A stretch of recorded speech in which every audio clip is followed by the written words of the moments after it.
Well, hi again. Welcome back to the Marketing Perspective. Today should be a very eye-opening show, as our topic is talking about fractional CFOs. I'm sorry, fractional what? A fractional CFO. We're going to learn what that means. Like in our company, we actually have a fractional HR person, Kathleen Hancock, who's a rock star, by the way, and who holds me accountable on numerous occasions. James, just stop talking. How is this relative to marketing? You may be asking, right? James, how is this relative to marketing? Well, I'm going to tell you a quick story. This one has to do with internal culture. There was this company not too long ago. I'll spare names to protect the not so innocent, and they kind of fell asleep at the wheel of their finances. I'm imagining this is what happened behind closed doors, and they literally just stopped paying their employees. W-2s. For the record, you can't do that legally. Employees don't really like that when that happens. And not just one, like all of them. So I started getting phone calls. I'm just the marketing guy, from outside. And literally people call me, what do I do about this? I don't know. It's out of my purview. I can help you market you. Do you need a job? We'll And I'm laughing now, but it wasn't funny at the time because lawsuits were starting. This guy got pounded on, PR issues. He lost his team. It's kind of hard. I don't want to say the industry. I'm being very careful. It's hard to do the job when you don't have staff that services the job that you're doing. It's almost impossible. And it pretty much was impossible. So you can imagine the hit he took. Well, had he had somebody paying attention to his finances, that probably could have been spared. That is a much more common problem in a small business than you think. So it's definitely something to think about. One more quick story. I have to navigate carefully and not say it incorrectly. I've seen financial disasters occur behind closed doors. Two different companies in the not so distant past. One of them was a great company, thriving, doing unbelievably well. We, more than, not to brag about my company, but we quadrupled them. Small mom pop to pretty big company in a 2-year window. So they went from a couple of employees to like 40 employees, working out of the basement to 3 physical locations, equipment. So you can imagine they became a formidable company in less than 2 years, but they still acted like a mom pop. And they didn't have somebody looking at their finances from a high level. They had a really good bookkeeper and somebody, pretty much an accountant, not a CPA, but, did their accounting, but she was the one that was monitoring that, and that was way over her head.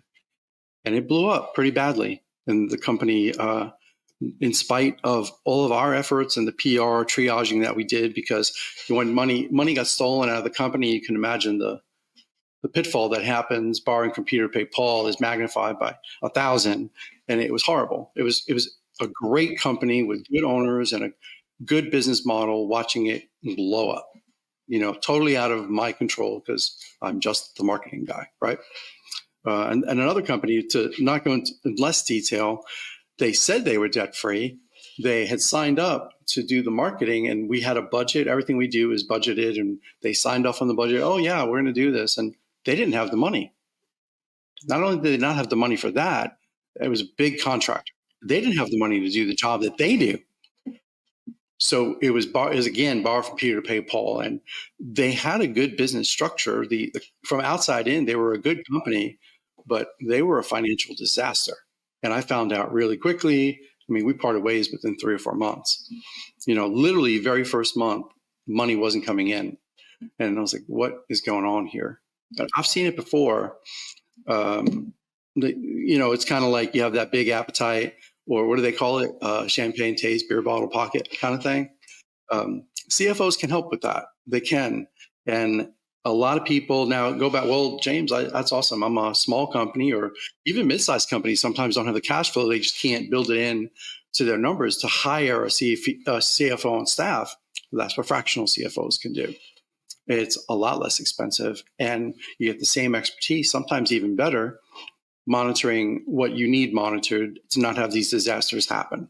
So I don't know if that makes sense. And I would love it if you're listening today. I would love it if you have a different type of disaster that you've seen or witnessed or gone through yourself. Please reach out to us. We would happily put you in touch with the right people or person to be able to help you either navigate or have another conversation or never have that happen in your life again. And the person I'm bringing out today is becoming a friend and a colleague. His name is Craig Cook, and he is the founder of Equitas Strategic Partners. It's a fairly new experience for him. He came from another company that he had the wherewithal to realize I could do this better. And he is, and he's making a lot of headway, and I'm excited to have him on today.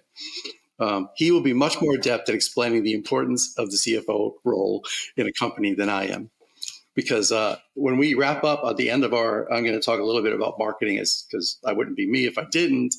And usually CFOs and CPAs can be the kiss of death of any great marketing strategy or campaign. So before I go on and start talking about politics, sex, or whatever, let's bring out Craig Cook. Craig, welcome to the show. Appreciate it, James. I appreciate being on, and hello, everyone. Look forward to the discussion today. Yeah, I was kind of excited about this one because it's something that's totally out of my wheelhouse, like 100%. So I'm going to ask a question probably and just stop talking. Am I the poster child? Probably, and we'll talk offline after the meeting. So before we dive into like the meat of being a CFO and what all that entails, let's tell us a little bit about you, how you even wound up getting where you are today. Sure. So I have been in the accounting industry, if you will, for my entire career. Graduated from college, immediately kind of fell into starting my own business my first time around as an entrepreneur. Had a bookkeeping service. Within 9 months of starting, I was full time. Had an office that one of my clients provided me. Phone line, copier, back in the day, fax machine, if anybody knows what those are. And did that, like I said, for 12 years full time, 18 total. And around 9/11, things kind of went haywire, as everybody may remember, or some may remember. And so I went into industry and worked for some major public companies here in town in Nashville, and learned a lot. Really, was a kick in the pants that I needed to get out and enhance my skills, and climbed up the ladder through there, and eventually landed in a consulting gig that was very attractive to me, was really what I was looking for, that change of pace, the different scenery, all of that. Not to mention some exposure to some additional industries that I didn't have experience in. And did that. And then January of this year started Equitas and have been going full guns blazing ever since. Specializing in pretty much anything on the finance or accounting side for a business, except taxes. I will let you tax CPAs take care of that, and I will get all the financials ready for you so you can zip right through them. So if a person doesn't have, let's say they have a bookkeeper, they don't have a CPA, I would imagine you're advising them to, hey, I know somebody, or go find somebody, right? Like, yeah. Yeah, highly recommend the tax CPAs, especially with today's tax code and all of that. It takes an expert in that area. I can make any connections that anybody's looking for on that side, but that is not my wheelhouse, and I know that, and I want to stay in my lane. Right. That's how I feel about my world. When I expanded to Nashville from New York, so I had a CPA, I had an attorney, and I had a bookkeeper. And I said, tell me the tax ramifications, because I think I'll save money if I change corporate to Tennessee. And should I change EINs? Oh, definitely not. But then the CPA said, yeah, but I'll defer to the attorney. I said, the attorney? I said, okay. So I went to talk to him, and he's like, I don't know why you're talking to me. He goes, it's really the CPA. And I was ping pong back and forth for months, and I never really got a straight answer as to what structure I should do. So now here I am in Nashville, and tornado came through, COVID started. Like, it was a slow ramp up anyway. But when I finally got around to, oh my gosh, what's my tax structure? I used a what do they call them? An enrolled agent who was a bookkeeper but on steroids, right? Uh, and she guided us towards changing the EIN. But you can only imagine what happened in New York, which was still up and running and payroll and all that kind of stuff. So it was almost 4 years of a nightmare of paperwork and changes. No, I'm not there. I'm here, and still being taxed New York taxes when there was no more W-2s in New York, only 1099. There's most of the revenue was services, not billable goods, and it was a disaster. And it finally is resolved. It took a lot of work and a lot of phone calls, and I learned something. And I don't know if you navigate this. This is where I'm going. IRS, if you're listening, no offense. But the government works like this person in this chair does this specific job. The person literally right next to them does this specific job. Well, good Lords, those two jobs interface with one another. And if they just turned to each other and had a conversation, they would solve the problem. But no, let's have another form and another XYZ dash dot, dot, dot, dot, dot to do this. And it goes back and forth and back and forth. Well, I learned that, and I started saying, well, listen, can I just talk to so-and-so? Well, sure. Then all of a sudden I'm getting the problems. So do you navigate that as well, or no?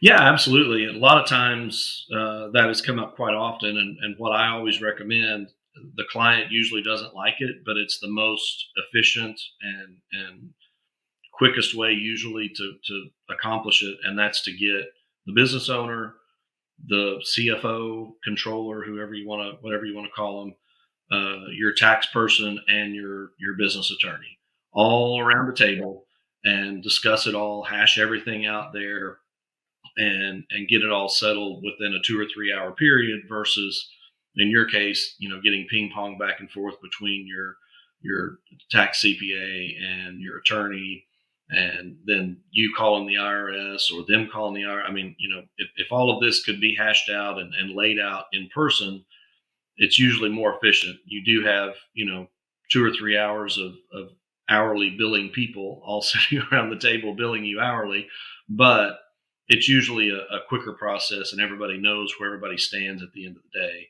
Versus, oh, well, let's shoot 15 emails back and forth, and 6 months later, oh yeah, I forgot, we dropped the ball. Let's get that going again. So Thank you. So let's define a fractional CFO. What does that really mean, and what is your role with anybody that brings you in? sure. Essentially, a fractional CFO is it's not as sexy of a term. It really is just a part-time CFO. It's just a little sexier term than saying I'm part-time, because a business that is 10 million in revenue even doesn't have the budget nor the bandwidth to bring on a highly qualified CFO. Nor do they have the bandwidth to give them 40 hours of work to keep them busy and do things. They're going to overlap into some other areas. Sometimes that may be good and fine. Sometimes it's just a waste of their time, or they're putting them in situations that they're not equipped for, more on the operations side or the HR side or whatever. So, but the person, the role fills the same gaps that AT&T's CFO does, just on a much smaller scale. They're still handling the overall accounting and finance issues within a company. They are, assisting the CPA with any tax questions that may arise. They are working with banks. They are working with lenders. They're working with investors. They're working with,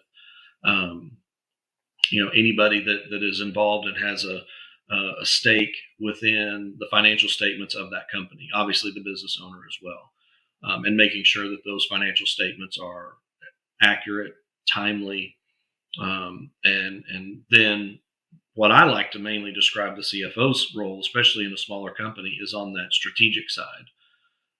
What do I need to do to be more profitable? What do I need to do? What is the right timing for me to open a new store, or to expand into a new market, or to hire 3 new salespeople? The the CFO is more really surrounding that forward looking structure, the modeling, the forecasting, cash flow forecasting, um, things like that are the main roles of a CFO. Again, working with banks, getting financing, looking for new investors, between them and the business owner. And it can be as many of those things, or as few of those things as the business dictates, as the business owner dictates. But it's strictly on a basis that is comfortable cash flow wise for the company, but also to fill those needs. And those are needs that every company, it doesn't matter what size you are, whether you're 100,000 or 100 billion in revenue, everyone needs that person in there doing those roles, filling those tasks. Um, Obviously, an AT&T and Amazon, they've got CFOs and assistant CFOs and every level in between. That's not needed for um, your usual small business entrepreneur.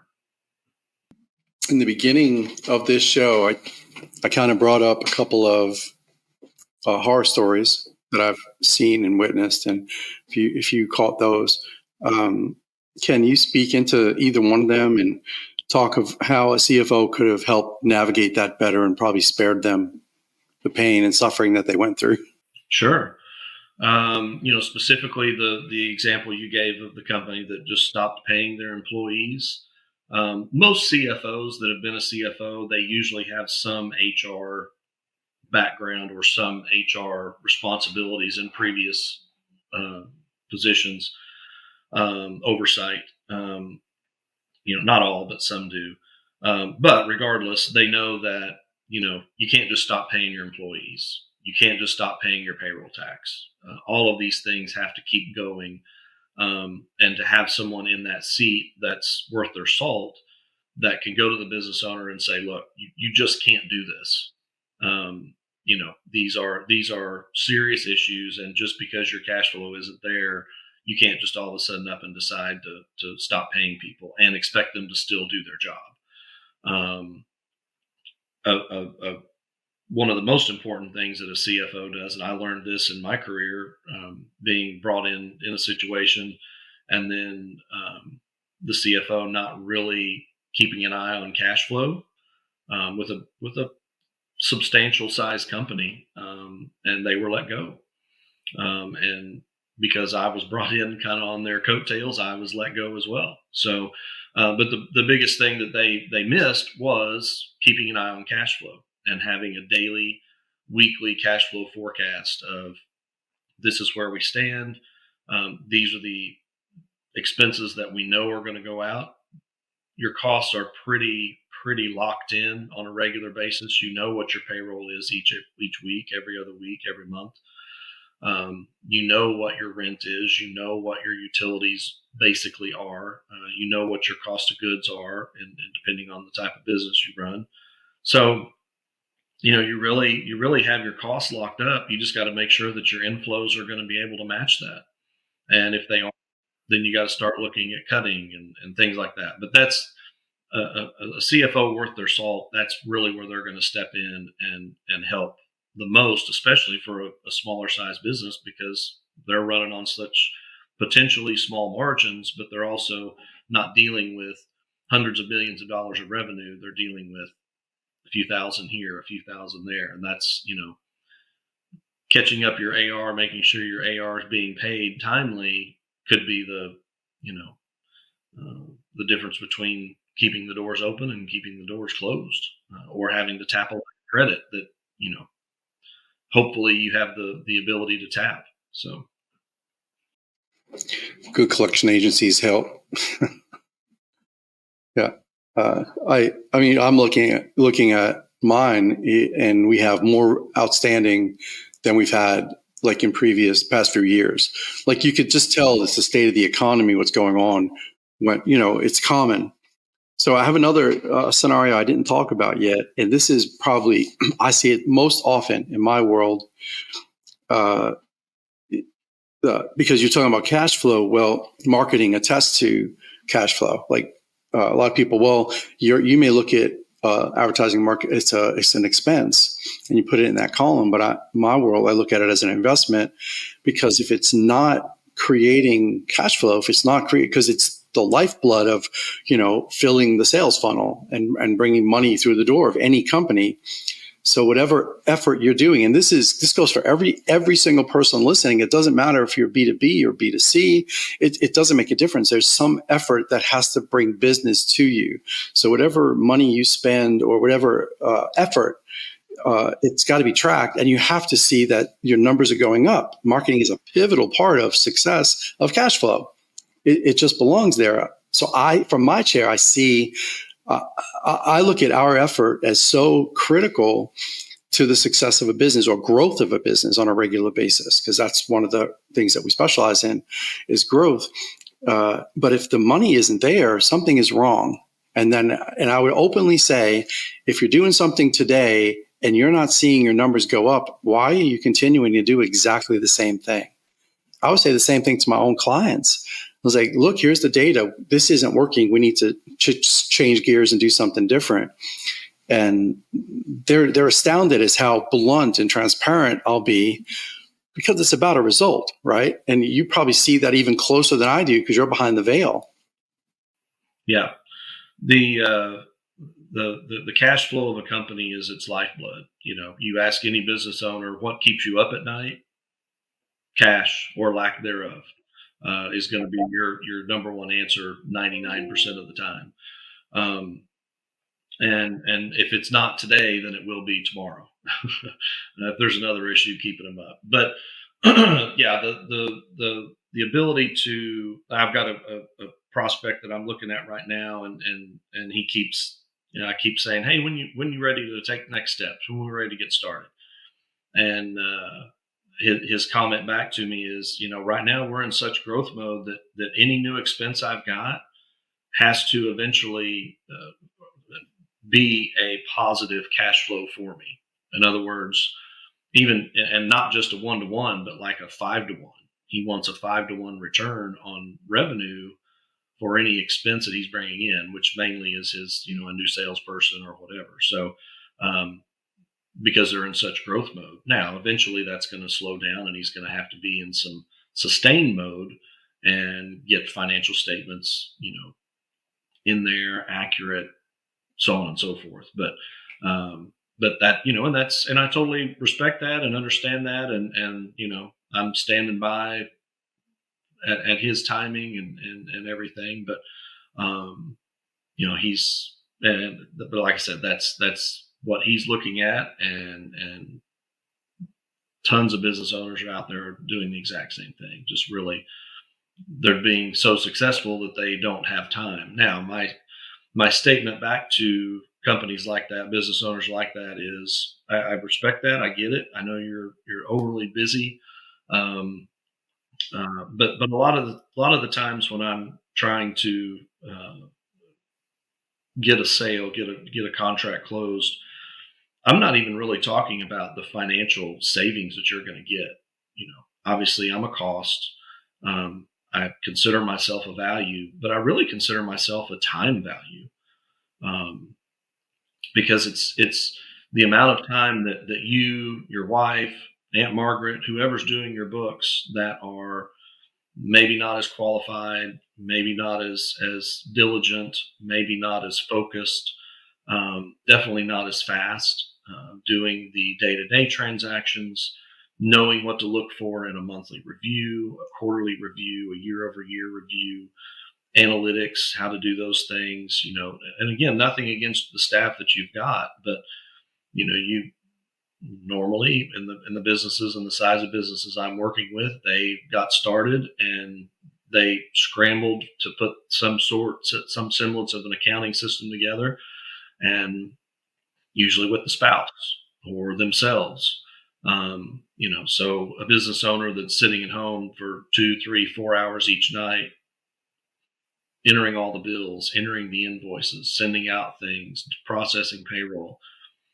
Be nice to get 15, 20 hours a week back by not having to do that. And then in the long run, obviously the financial value is going to show because you're getting accurate financials, you're getting timely financials. Financial statements are great, but they're backwards looking. It's what has happened. You can't look forward until those are clean, and those can't be clean and useful unless they're done timely. So getting those done timely and in place is very important. I would, you said something and it kind of got me stuck on it. I parked there for a minute in my head. You said that you equate it to your value to time. You save them time. Well, I mean, that's only step one, in my opinion, for a CFO. A bookkeeper saves a business owner time, because the chances are a business owner can figure out how to do their own books, but it's an expertise that you're bringing. The value add is the education and the experience that probably surpasses that entrepreneur. Most people start up a company. They're really good at what they do because they came from corporate or something. And that world, that's my background. I came from big, Madison Avenue, and hated it and wanted to do my own thing after 9/11. And so that's my story. And that's how I became an entrepreneur. So a lot of people have the same kind of story. They're really good at what they do, but they are not good at all the other things, including the finances.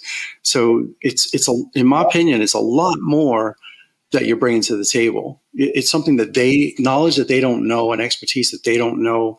You're looking at something from 1,000 feet and giving advice, even financial advice on the business, on how to help it to grow, how to not get into cash crunch problems. It's a critical role. Yeah. And I can see the difference in companies when that person is not present. Yeah. I almost all the time, because Mark, we get under the hood, we get to know everything. I know where the bodies are buried. We do the PR of the clients that we serve, so we know it all. That's why those NDAs are so strict. And if I catch myself ever on one of the shows and I'm talking about a story, I have to be very careful. Mm-hmm. Mm-hmm. You probably do too, I imagine, from the financial standpoint. Yeah. So I just wanted to give that back.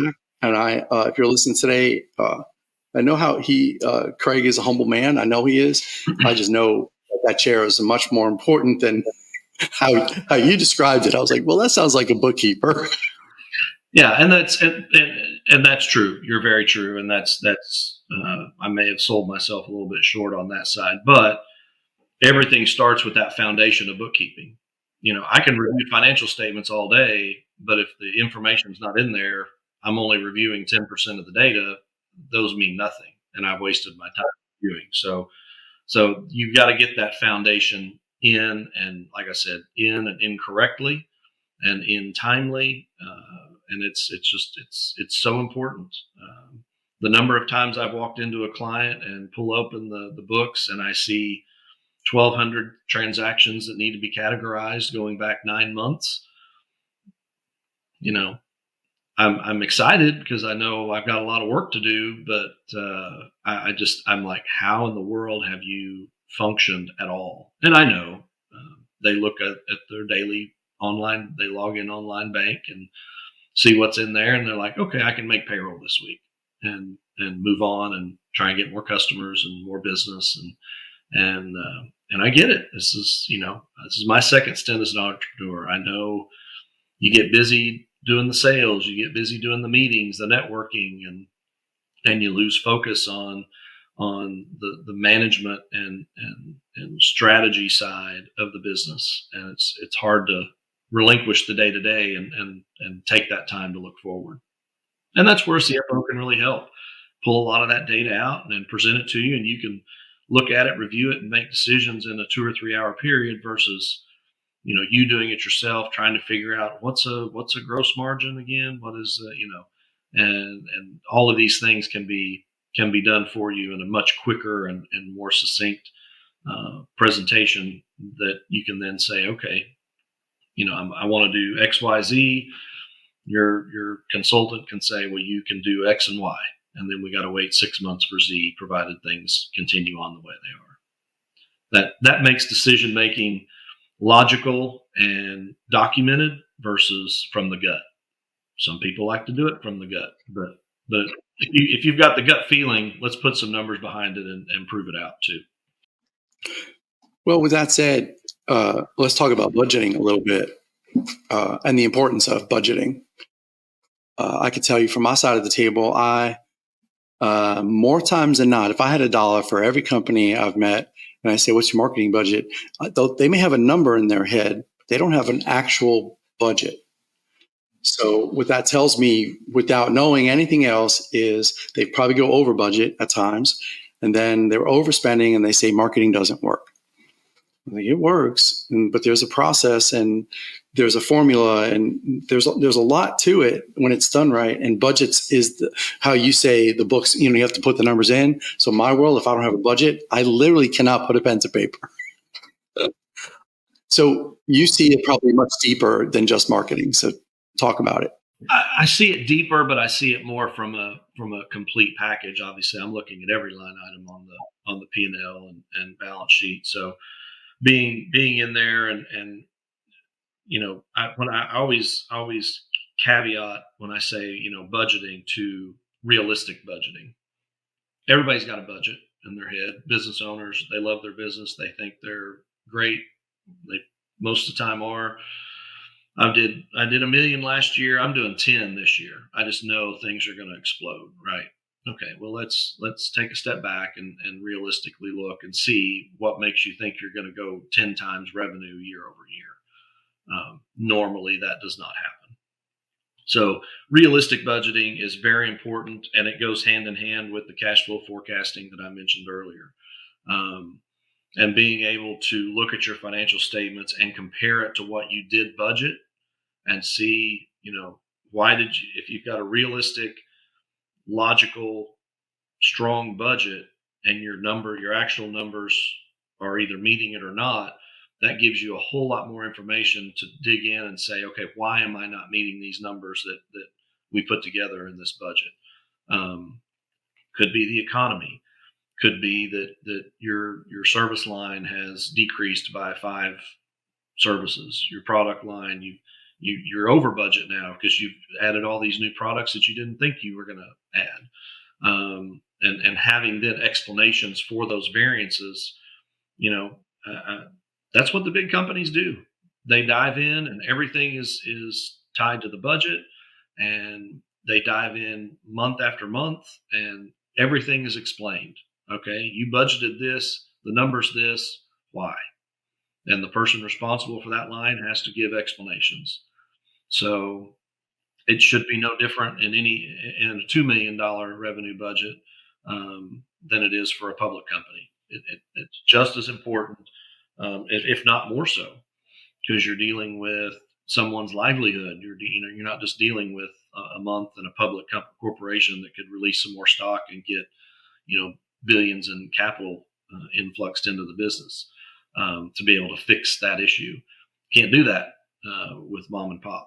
So being able to know that budget, know it's right, know it's accurate, or at least logical, and then comparing your actual numbers to it can open up so much information and so much guidance and direction for future months, future years, and then eventually you're getting into you start talking about, okay, what am I doing this for? I'm having that question. What am I doing this for? I'm 6.5 months in, almost 7. Why am I doing this? So having to figure out, where you want to be in 3 years, in 5 years, in 10 years. When are you ready to exit? What does that look like? Having those financial statements, an educated, sophisticated investor knows when you've been doing well in your accounting and when you've not been doing well in your accounting. may not affect whether they want to buy you out or not, but it sure will affect the value that you're going to get for your company if you've not been keeping good books. They see something like that, and they know the business, they know the capabilities of it.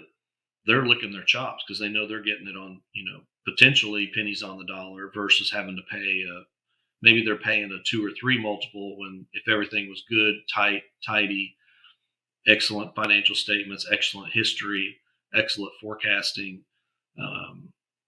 You could then go to a 10, 12, 14 multiple when you're exiting, when you've got things the way they should be versus, and you're losing out, on several degrees of multiplicity there. And that's just because you didn't take care of the basic daily transactions and financial statements. I just got a little stressed. and I know I'm talking a lot about the actual accounting side. Obviously, that's where I came from first, Sure. longest, but all of it ties together. Like I said, you've got to have that foundation of the day-to-day. You've got to have those transactions reviewed. You've got to have a clean balance sheet. You can't let stuff get tied up on the balance sheet because that just means you got to clean it up later, and that's a big number usually that has to get cleaned up when it's found and fixed. But all of that has to be right before you can even start looking forward, and that's where the CFO comes in. But again, all that data and information has to be right and timely. I had a client one time that we were trying to do some succession planning for him and things, and the last time they got good financial statements was like March. This was in October, and then November, and I just couldn't get their bookkeeper to get caught up and get things timely. And we were brought in there by another party of theirs that was looking to help them with their succession planning. Well, I can't give them the numbers that they're wanting and data and forecasting because nothing is recent. Does me no good to forecast from a March P&L when I'm in October. Right. So it's all tied together. It's all tied together. Yeah, it's a snowball. And so what do you do in that situation? Is that when you start making recommendations that they may need a different bookkeeper, or, do you roll up your sleeves? Like, how do you take care of that? Yeah, usually I haven't had to recommend a new bookkeeper very often because they kind of, once I bring things to light, from the review of the financial statements and so on, and trying to put a cash flow forecast together and trying to do some modeling, some forward-looking P&L forecasting, I come back with questions of, hey, I saw this and it was this and now this has changed or whatever. And they're like, yeah, that's my bookkeeper. They're not, and they probably already have an understanding that they may not be as on top of it as they would like. And then they start investing more money in a fractional CFO, and they're like, okay, I got to cut bait at this point. And then they're saying, they kind of figure it out on their own with a little prompting from whoever's doing the review, whether it's the bank, whether it's their wealth advisor, whether it's me. But yes, that does happen occasionally, and then just again getting someone who's and it may be the wife, and that's the hardest situation, or the business owner himself for that matter. But it's just getting them to understand, look, these things, it's all tied together, and in order to do this thing at the end of this line, we've got to get everything right at the front, and not having those numbers in there, it does nobody. You were talking earlier, and you made what you do very human, and like, again, outside looking in, when I was you were talking about that business owner and what happens day to day, and the trials of being a small business owner. And it's simple, but it's so hard, and these people, everybody loses sleep for different reasons, right? But I was thinking, like, I related to, well, when is it the right time for a business to be ready for a fractional CFO? Like, how do they, like, a light bulb's got to go off that I'm over my head. I really need somebody with more expertise that can look at this differently. When is there like I mean, you may say, well, all the time, everybody, like I say that about marketing, everybody needs marketing. Yeah, Like, of right. course you do. Well, like I said, every company needs the bookkeeper, someone to review, and someone to do the forward looking. Um, the life cycle usually is they're looking at, hey, I've got substantial growth. I have 4 or 5, 6 times my revenue year over year, or 2 or 3 years, over time. And I don't know. I'm growing to a point where I don't know how to manage the company. Um, that's a perfect example of, yeah, you're at that point or a little bit past when you need to bring someone in with a little bit more financial acumen, if you will, about it, to work with you, to give you some guidance on that. Uh, Expansion, like I said, you're looking to move into a different market. You're looking into finance, to franchising. You're looking into um, opening new stores. Um, any time that, and could be the opposite. You're like, I'm at 6 stores, but these 3 aren't profitable. I need some numbers to tell me for sure, yeah, I need to close these 3 or these 2 or consolidate or something. Pricing analysis, you just don't feel like your profitability is where it should be.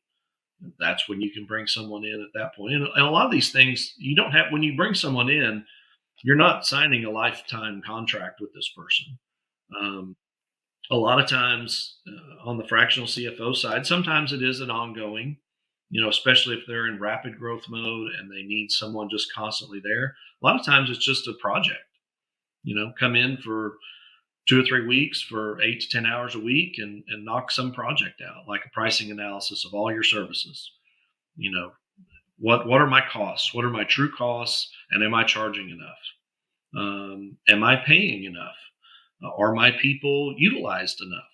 All of those things are things that CFOs do, for any other major corporation, or their team does. So you're looking at things like that. Um, it's, like I said, and you joked. Yes, everybody needs one at all times. From the $250,000 revenue a year company, no, they don't need a CFO in there for 20 hours a week. But could they use someone to come in for 3 hours a month and really give them some forward-looking statements and put together a cash flow forecast, and really show them, hey, you're doing great. You're going to have 80 grand in 6 months. Look, if things continue on the way they are, what do we want to do with that? Is that retirement? Is that hiring 2 employees and just sticking that in savings and paying them from that, so that you're not really affecting your cash flow, your current cash flow? Is it, I'm ready to start a new line and I need this for inventory? Whatever the case may be, you won't know that by just looking at your online balance every morning. You'll never figure that out. So having that cash flow forecast is very important. Again, the budgeting part, is very important. Um, and then all the things that come before that, again, the reviews and the day-to-days. But bringing that fractional CFO is usually the trigger, is some growth event, or something that the owner's got an itch to expand, to exit, things like that. So Okay. That so basically the answer was yes. It could be. I love that you said that could be a few hours a month. Like, that really opens my eyes to the smaller company. They can still get the advice. They can still get the eyes looking at it from a different perspective, and it's not as expensive. yeah, no, and there goes back to that definition of fractional. You're part time. You're only there when you're needed. And in my case, and in other companies' cases, it's not a You can totally ramp it up and ramp it down. If you need them for 2 hours this month and you need them for 20 hours next month because you've got a special project or you've got a thing you really want them to do a deep dive analysis on, and then the next month after that they're back to 2 hours. So it really just it's not, you're not locking into a lifelong contract. You're not locking into a, in some cases you are, in other cases you aren't, depending on if they're a retainer basis. But you can probably negotiate that with them and just say, look, I only need 3 hours a month. If I need more, I'll let you know. Some may want to do that. Some may not want to do that. I, for one, would love those engagements. So, Right. I get that. Now it makes much more sense. Even knowing you, I didn't know that. So that's great. When would you say a CFO? So let me preface this. When you get behind the veil, you're talking about money, and you mentioned earlier, sometimes it's the wife, or, when it's family run companies, like your chair changes, your shingle is more about therapy, because I go through it too. When does the CFO step in? In what instances would you listen? I have to line in the sand here, or when do you know when you should just sit back and maybe, hey, here's this thing, and just see what they say about it? How do you balance that? it is, once you are in family run businesses, you're dealing with spouses, you're dealing with siblings, you're dealing with grandchildren.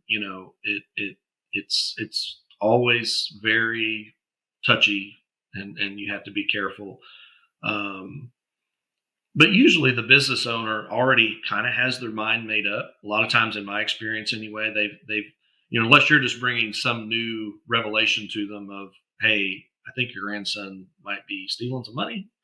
And this is why. I definitely got to have it all laid out and very backed up and very documented before you're bringing anything like that in. But if you're going in and you're saying, asking some just generalized questions, what is their background? Why did you put them in that position? What is, they probably already have an idea. Yeah, that's not working out, or they have some questions already in their mind, and you're not really bringing new revelations to them. You're solidifying their opinion already. Now, does that mean they're going to make the necessary change? No. And may tell you, look, I know I probably need to cut them loose, but they're family. I can't at this time, or whatever this case may be. So yeah, you have to be cautious. You have to be very political about it, and sometimes it's non-family. They're just longtime partners. They've been in business together for 40 years, or whatever the case may be. Um, those are almost worse than family members sometimes. Right. Yeah, it can be, I guess, especially if it's a long time. All right. I planted a seed early on. My last big burning question. So, like I said before, many occasions you find the CPA or CPO or CFO is the kiss of death of the best marketing plan in the world. And it's funny because, like, I don't know about other agencies, but we're very fiscally responsible. Like, there's a mathematical formula we stay within. We are conservative in how we have them investing in their marketing. We use 2 to 6% of gross anticipated as the window. No wrong answer. Just know 2% is going to be a little bit more conservative. 6 will be more aggressive. And I won't let them go over 6%. I will literally stop it. Oh, I really want to. That's awesome. My last agency let me spend 10. And why am I here? Yeah. It's I figured out the formula. I figured out the math. So we are very respectful. But I have seen CFOs and CPAs step in, and all of a sudden they stop their ad spend. I'm like, what are you doing? It affects sales. So my burning question, and you may break my heart, I'm not really sure. What advice do you have for a business listening today on how to be fiscally responsible when it comes to marketing their business? I think it goes back to what we talked about earlier: is budgeting, and knowing the data. The data's there, all the information's there, either either that needs to be input or that is input and just needs to be interpreted. But you can really determine, based on where you stand on cash today, where you forecast it out to be in 3 to 6 months, and and what you're trying to accomplish, and working with a reputable marketing person like yourself that gives you those buffer zones of what your spend is going to be, what your potential reach is going to be, what your potential return is going to be. ROI is one of the big calculations that CFOs are going to do on any new cost, is what's this bringing back to me. I kind of mentioned it earlier with the prospect I'm working with, and he wants that 4 to 5 times ROI for whatever he's spending on whoever he's bringing in. Kind of hard for a CFO to have that kind of ROI, but depending on what kind of strategy you can bring in.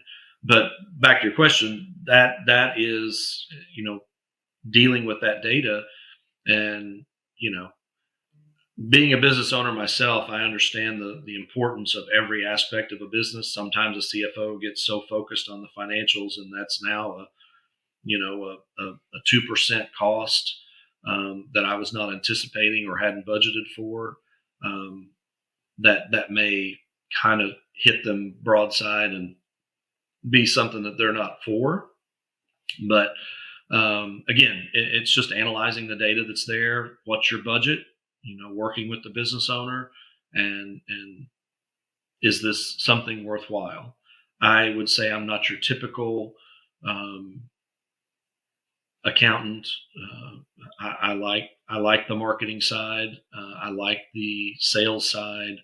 I have to do that with my own business. I'm not only the owner and the contractor, but I'm also the salesperson and the one out there, the business development person. I've kind of got all the hats on. So I understand and appreciate that need for a business, and I'm weighing it myself, trying to figure out, what should I do marketing? If I do, what kind is it? And things like that. So, but again, I'm talking more of a business owner than a CFO. From the CFO standpoint, it all goes back to the data. Well, I do know somebody that might be able to help you navigate that, and just kind of put it out there. Just have a conversation. I love doing that for people. When you're talking about the ROI and that person that wants 5 times, the biggest challenge in advertising, not marketing, advertising, is the brand component that gets put into every single strategy. So there's got to be something. If you've been a listener for any length of time, I talk about this a lot. That brand component says who you are, what sets you apart from your competition, what is unique, what's your why and that brand statement has to be there. When it's not, whatever lead gen, I call it direct response, that you're trying to generate will not be as effective without the brand component to it. I have found that even when it's a little sprinkle of branding, it could be paid social media or something very cost effective and not done in mass, but just that the name gets out there, the direct response is so much more powerful. Like I've taken on clients where all they were doing was lead generation. And we took a little bit away, added a little bit of branding, same direct response tool. And that direct response went from like a 5% return to a 30% return. And that's an average number. So how do you get the business owner that I want to see 5 times return on every single dollar I spend? Brand dollars, it's not as easy to track the ROI. It is difficult, but it has to be there. It's not like I just want the company to spend more money. I really don't. But without that, I know that I said, let me do this for a period of time and you'll see the numbers increase. And once I get a company to that point, they allow it. But like people in your chair are like, brand, what's the return on this? Well, it's built in. The strategy as a whole is what brings the result. It's not a thing. It's not, we're going to do this one thing and it's going to rule the world and we'll make billions. No, there's steps. So how do you navigate that? And how do you equate it in a budget? and the client's got to turn around and say, oh, sure. Well, the CFO said, but we're not going to get a return on this directly, but it works. Yeah. Oh gosh, that's a tough one. Yeah, for me, I really, my why, I don't know if this is what you're exactly looking for, but my why is I love the entrepreneur spirit, and I really, truly want to help entrepreneurs make the most out of their business. And I know that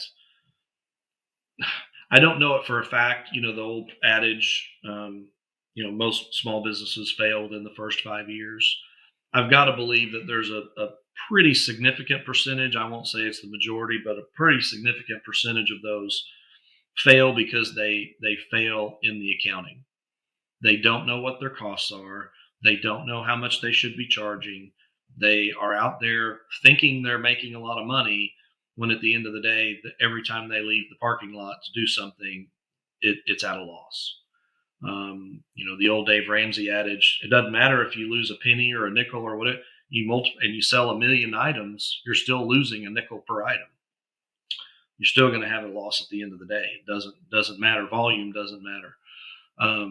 So, for me, it's really wanting to help them understand and make the best decisions they can financially, and getting in on that ground floor. That's why I don't mind working with startups. I don't mind working with pre-revenue, because all of that accounting has to be set up and accounted for properly to, once they are in that revenue mode, things have got to get categorized correctly, or you're going to be, it's a lot cheaper to get it set up on the front end than to bring me in, 3 years later and fix the issue and fix the big problem. So it's really, my desire is to help entrepreneurs, small businesses, just knock it out of the park from day one, and not worry about the accounting. Again, the old adage, work on your business, not in your business. Grow it, do what you do best for that business, and sitting up, paying bills, doing payroll, creating invoices each night is not what you do best for the business. Right. So. Yeah, that wasn't the answer, but I would highly recommend you enter into politics. Oh, okay. Well, there we go. Politically correct answer. So good for you. I'll let you off the hook. Craig, was there anything that I did not touch on? Because our time is we are beyond. I just enjoy talking to you. No, I enjoyed this. This is great. I think the one thing I didn't really touch on, I touched on a little bit, but having someone there to assist you with any type of financing that you're looking for, that is such a time suck for a business owner. Having someone handle the communication for you, having someone take care of all the documentation for you, and just bring you to the table when it's ready as a business owner, and not having to deal with that on a daily basis could really substantially cut that time, from a 4 to 6 month process to a 4 to 6 week process, depending on if the bank is cooperating in the speed side of it. But just,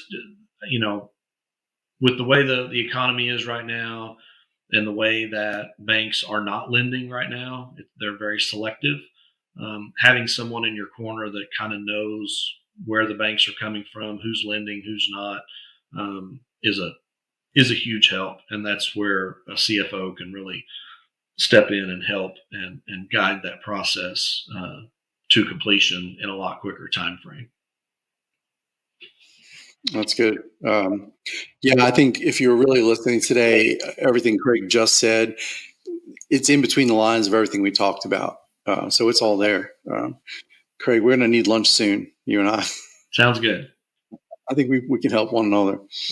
Okay, so let's be a little shameless. Please tell everybody how to reach you directly. What's the best way to contact you if they have the desire to do so? Sure. My email is Craig at Equitas SP, EQUITAS email address is equitasxpsp.com. There's a contact me form there. If you're looking for a quote, there's a form there to fill out as well. If you go to enough networking in Nashville, you will probably run across me at some point. I've been told I'm out there a lot, and probably more so by my wife than anybody else. So, but I enjoy it.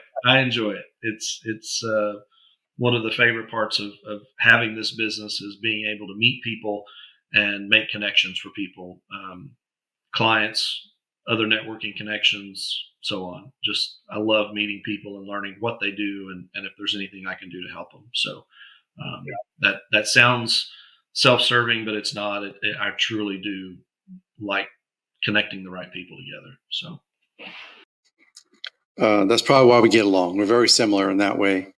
So thank you very much for being on today, Craig. I think it was very eye-opening, and hope people benefit from it and learn from it. And whether they're using you or making sure if they're in another part of the country, that's it. You didn't say that, but if somebody's in another state, can you work remotely and just as efficiently?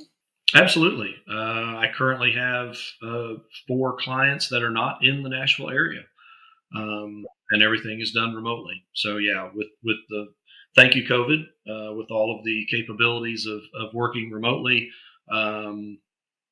this job is can be done pretty much anywhere in the world. So any client that's out there that's needing this type of assistance is can totally be done remotely. Obviously they want someone there occasionally. We can make that happen as well. Thank you for that. So thank you for listening today, everybody. As you know, it is educational, informational. We're topic driven. We try to have fun. We're here for you, not for us.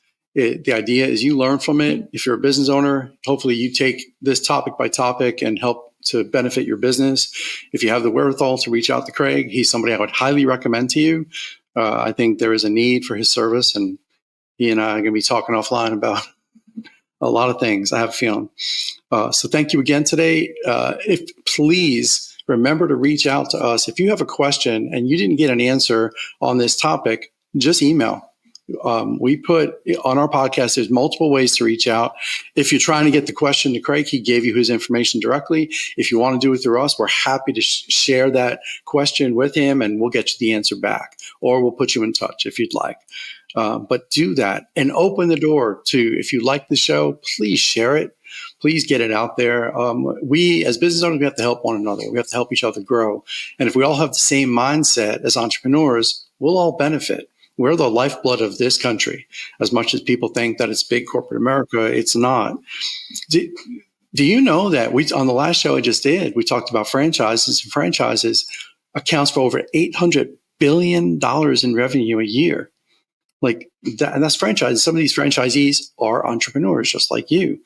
So can you imagine if we all put our heads together and all thought positively and help one another instead of trying to bite, scratch, and race our way to the bottom? Let's start doing that as a people, and we'll forget what's going on in the world out there and the economy, and we can make our own economy and do a lot better. So thank you for listening today. I look forward to next time. Talk to y'all soon.